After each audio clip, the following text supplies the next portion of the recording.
అని చెప్పి నేను కష్టపడ్డా. జగన్మోహన్ రెడ్డిని దింపాలని నేను కష్టపడ్డా. నా కోరిక నెరవేరింది.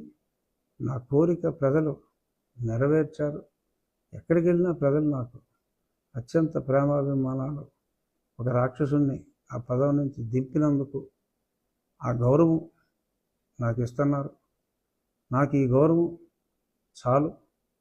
ఇద్దరు మంచి వ్యక్తులు పరిపాలన బాధ్యతలు స్వీకరించినందుకు, అందులో రవ్వంత నా పాత్ర కూడా ఉన్నందుకు, ఒకళ్ళు ముఖ్యమంత్రి ఒకళ్ళు ఉప ముఖ్యమంత్రి అయినందుకు నా పాత్ర కూడా ఆ ఫౌండేషన్ స్టోన్లో ఉన్నందుకు ఆ హ్యాపీనెస్ నాకు చాలు.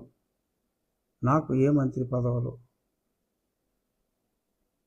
ఇవ్వనందుకు నేనేమి భగవంతుని సాక్షిగా బాధపడతలేదు. ఎందుకంటే నన్ను ఎంతోమంది కొన్ని వందల మంది మెసేజ్ల ద్వారా ఫోన్ చేసి ఓదారుస్తున్నారు. అయ్య బాబోయ్, అసలు నేను ఫైట్ చేసింది పలానా వాళ్ళు ముఖ్యమంత్రి అవుతారని కాదు నాయన, అతన్ని దింపాలనే నేను ఫైట్ చేసింది.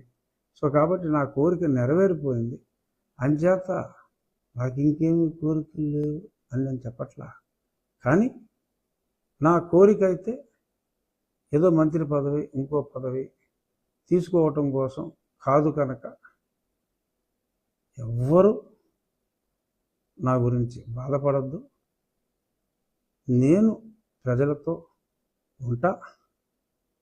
మా పార్టీ తరఫున ప్రజలతో ప్రజాపక్షంగా ఉంటా.